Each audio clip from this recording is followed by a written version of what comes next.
नमस्कार दोस्तों, आप सभी का हमारे चैनल पर दिल से स्वागत है। आज हम एक ऐसी कहानी लेकर आए हैं जो न सिर्फ ऐतिहासिक है बल्कि बेहद इमोशनल भी है। ये कहानी भगवान की है। बहुत सारी कहानियों और धार्मिक ग्रंथों में यह सवाल पूछा गया है कि अधिक पूजा पाठ करने के बावजूद कुछ लोग दुखी क्यों रहते हैं। इसका उत्तर हमें इंसान के मनोविज्ञान, उसके कर्म और उसके पूजा के तरीके में मिलता है। आइए इसे एक प्रेरणादायक कहानी के माध्यम से समझते हैं। कहानी। एक साधु और एक भक्त। एक गांव में एक साधु रहते थे जो हमेशा भगवान की पूजा में लीन रहते थे। उसी गांव में रामदास नाम का एक भक्त भी था जो दिन रात मंदिर में पूजा करता और भजन गाता था। लेकिन रामदास हमेशा दुखी और चिंतित रहता था। एक दिन रामदास ने साधु से पूछा, गुरुदेव, मैं हर दिन भगवान की आराधना करता हूँ, फिर भी मेरा मन अशांत और दुखी क्यों रहता है। साधु ने मुस्कुराते हुए कहा, तुम्हारा दुख तुम्हारी पूजा में छिपा है। रामदास चौंक गया और बोला, कैसे गुरुदेव। साधु ने कहा, तुम्हारी पूजा केवल बाहरी है। तुम भगवान से कुछ पाने की आशा में पूजा करते हो। तुम्हारे मन में स्वार्थ, ईर्ष्या और लोभ भरा हुआ है। जब तक मन पवित्र और निस्वार्थ नहीं होगा तब तक भगवान की पूजा फलदायी नहीं होगी।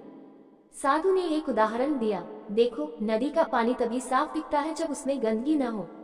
अगर तुम्हारा मन अशांत है तो तुम्हारी पूजा का प्रभाव भी कम होगा। पूजा का असली अर्थ है आत्मा को शुद्ध करना और भगवान पर पूर्ण विश्वास रखना। शिक्षा। ये कहानी हमें सिखाती है कि पूजा पाठ केवल बाहरी कर्मकांड नहीं है। इसका उद्देश्य मन और आत्मा की शुद्धि है। अगर पूजा के साथ मन में नकारात्मक भावनाएं या स्वार्थ हो तो वह हमें शांति नहीं दे सकती। सच्ची पूजा वह है जो हमें भीतर से बदल दे और हमें अपने कर्मों और विचारों को शुद्ध करने की प्रेरणा दे।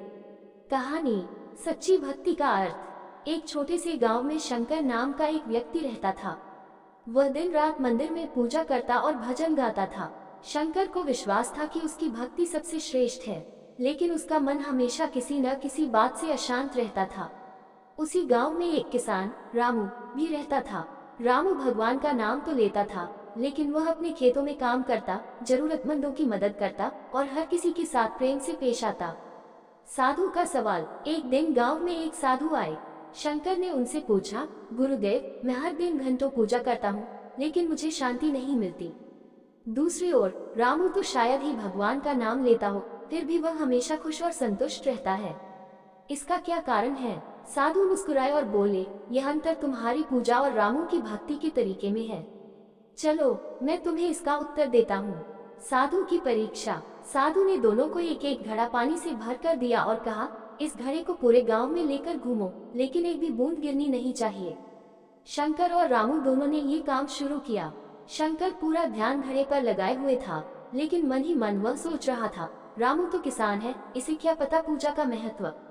मैं तो साधु से जीत जाऊंगा। दूसरी ओर रामू घड़े को संभालते हुए भी लोगों को नमस्ते कर रहा था, बुजुर्गों से हालचाल पूछ रहा था और जरूरतमंदों की मदद कर रहा था। जब वे वापस आए, साधु ने दोनों घड़े देखे। दोनों के घड़ों से एक भी बूंद नहीं गिरी थी। साधु ने पूछा, रामू, तुमने ये काम कैसे किया। रामू ने कहा, गुरुदेव, मैंने घड़े को संभालते हुए भी अपने काम किए, क्योंकि मेरा विश्वास है कि भगवान हर जगह हैं।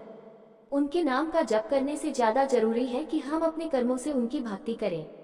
साधु ने शंकर से पूछा, और तुमने क्या अनुभव किया। शंकर सिर झुकाकर बोला, गुरुदेव, मैं तो बस रामू से बेहतर बनने के बारे में सोच रहा था, इसलिए मेरी पूजा भी अधूरी लगती है। साधु की सीख। साधु ने कहा, सच्ची भक्ति वही है जो तुम्हें हर पल भगवान के करीब महसूस कराए। पूजा का मतलब केवल मंदिर में बैठकर प्रार्थना करना नहीं है। सच्ची पूजा है निस्वार्थ कर्म करना, दूसरों की मदद करना और हर हाल में भगवान पर विश्वास रखना। शिक्षा। ये कहानी हमें सिखाती है कि भक्ति केवल कर्मकांड या रिवाजों तक सीमित नहीं होनी चाहिए। सच्ची पूजा वह है जिसमें हमारा मन, विचार और कर्म शुद्ध हों। भगवान को अपने हर काम में महसूस करें और निस्वार्थ सेवा को भक्ति का आधार बनाएं। यही सच्चे सुख और शांति का मार्ग है। कहानी। सच्ची भक्ति का अर्थ। एक छोटे से गांव में शंकर नाम का एक व्यक्ति रहता था। वह दिन रात मंदिर में पूजा करता और भजन गाता था। शंकर को विश्वास था कि उसकी भक्ति सबसे श्रेष्ठ है, लेकिन उसका मन हमेशा किसी न किसी बात से अशांत रहता था। उसी गांव में एक किसान रामू भी रहता था। रामू भगवान का नाम तो लेता था, लेकिन वह अपने खेतों में काम करता, जरूरतमंदों की मदद करता और हर किसी के साथ प्रेम से पेश आता। साधु का सवाल। एक दिन गांव में एक साधु आए। शंकर ने उनसे पूछा, गुरुदेव, मैं हर दिन घंटों पूजा करता हूँ, लेकिन मुझे शांति नहीं मिलती। दूसरी ओर रामू तो शायद ही भगवान का नाम लेता हो, फिर भी वह हमेशा खुश और संतुष्ट रहता है। इसका क्या कारण है? साधु मुस्कुराए और बोले, यह अंतर तुम्हारी पूजा और रामू की भक्ति के तरीके में है। चलो मैं तुम्हें इसका उत्तर देता हूँ। साधु की परीक्षा। साधु ने दोनों को एक एक घड़ा पानी से भर कर दिया और कहा, इस घड़े को पूरे गांव में लेकर घूमो, लेकिन एक भी बूंद गिरनी नहीं चाहिए। शंकर और रामू दोनों ने ये काम शुरू किया। शंकर पूरा ध्यान घड़े पर लगाए हुए था, लेकिन मन ही मन वह सोच रहा था, रामू तो किसान है, इसे क्या पता पूजा का महत्व। मैं तो साधु से जीत जाऊंगा।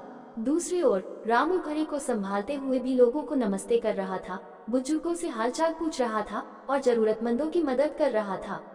जब वे वापस आए, साधु ने दोनों घड़े देखे। दोनों के घड़ों से एक भी बूंद नहीं गिरी थी। साधु ने पूछा, रामू, तुमने ये काम कैसे किया?